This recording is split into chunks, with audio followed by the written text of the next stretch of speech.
It's Kelbin on the new Hits 97.3. We're still here at the Clevelander broadcasting live. I'm here with the one, the only Dylan, a.k.a. Party Favor. Party Favor. Yo, so I did some digging. Okay. I did some digging. Uh-oh. This wasn't always the number one profession, correct? No. What was the first initial plan? I mean, I'd be surprised if anybody had a touring electronic music DJ as their original profession. At least I'm 30 years old, so I mean, like when I originally wanted to be an actor when I was a little kid, and then I transitioned into working in the film industry and also wanting to make films. So it's kind of it's I've somehow been in front of people, but it's kind of changed over time. So yeah, no, I definitely wanted to tour and be a world-renowned pop star, but that didn't work out for me well. Missing a couple things. Maybe. I still need a voice, though, and I don't have that. But anyways, that's amazing. So you're one of – it's not really an insult, but you were a drama geek.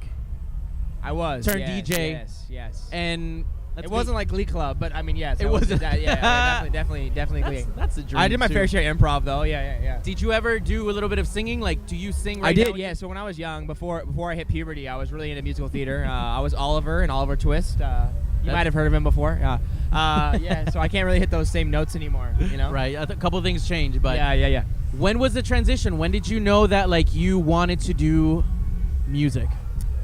Well, I had always been the person that was always everyone was like, oh, yeah, you got to put on the music, you got to make the little, mixtape CDs back in the day when CDs and even tapes were a thing back then. And I think for me, I always wanted to be in some sort of musical element, but I couldn't figure out what my fit was, and it didn't work in a band, it didn't work in a whatever, and it was just through kind of happenstance in college I started kind of going after DJing, and I realized that this might be an outlet for me. So yeah. And it's still under the same umbrella. I mean, it's arts, it's creative thought process. It's performing for a crowd, and it's creating an enjoyment for a lot of other people, because a lot of people come to events like we're at right now, or a festival or a club to kind of escape what's going on in their life, and so it's like you have to give them an escape, which is kind of fun. Yeah, for sure.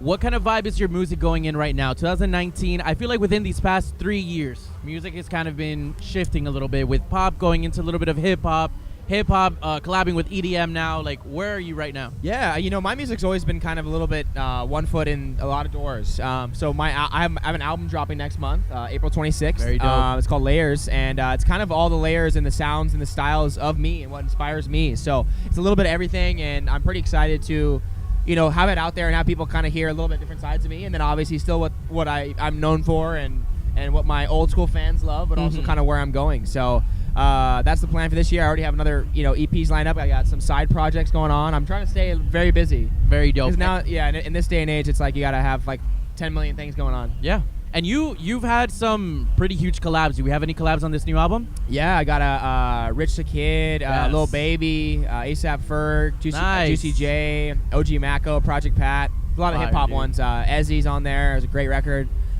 King Jet. Yeah, a bunch of people.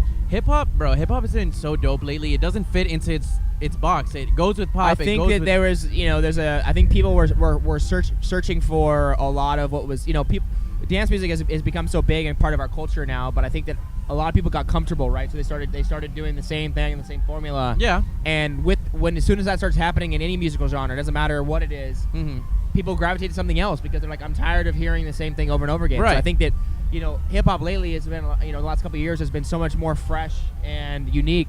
But I think that I think it could go the same way, where if a lot of the songs are starting to sound the same rappers sound the same, right? So it's like if people aren't constantly pushing the envelope, it's gonna go the way that the same way, right? So, yeah. And DJs have said it in the past, like, we're kind of over the whole drop thing. It's more about the substance of the song. It's more about the flow of the song. Yeah, I mean, I think it just depends on what the purpose of the song is for. But I think that a drop for drop's sake is one thing. But if people want to hear lyrics, they want to hear a structure. They want to hear more than just build up, drop out, build up, drop. Right. So right. But those still sometimes work for a festival. So Right. Yeah. Speaking of festivals, you're playing at the huge. Oh, is that what I'm doing here? That's yeah. You almost forgot. It's Miami Music Week. Ultra Music Festival. Yes. Ultra I haven't played in 2 years, and it's kind of cool to be back. And I'm usually here this time every year, but and I have a residency at 11 nightclubs, so I'm always here, every couple of months. So dope, dude. You're if you've ever been there, it's quite wild. Are you excited for tomorrow though? A lot of crazy things have been happening.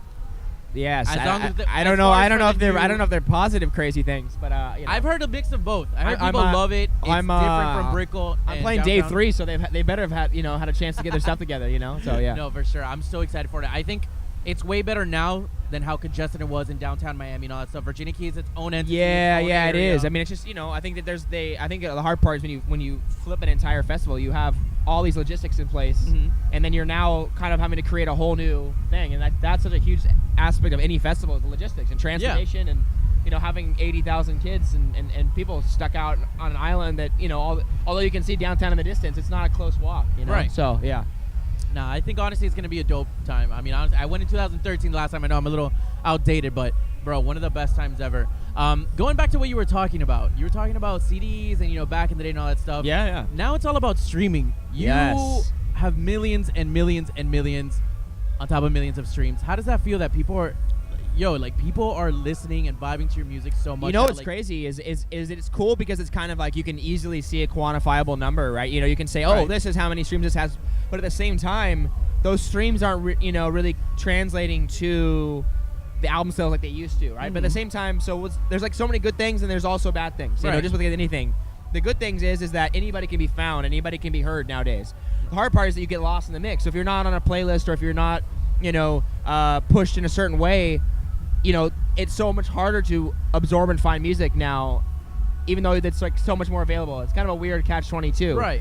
So you're kind of, you rely on a lot of other things that you wouldn't have had to in the past, but it is really cool to me to see, to see the numbers in the millions and be like, whoa, that's wild. Like this song has been played that many millions of times on just Spotify alone, or iTunes or Apple Music or SoundCloud. You're doing something right.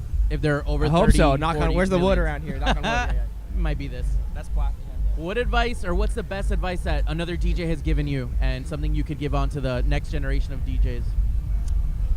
Best advice someone has given me? Yes. I think don't take yourself too seriously. Okay. Which I think is important in any industry and in any part of life.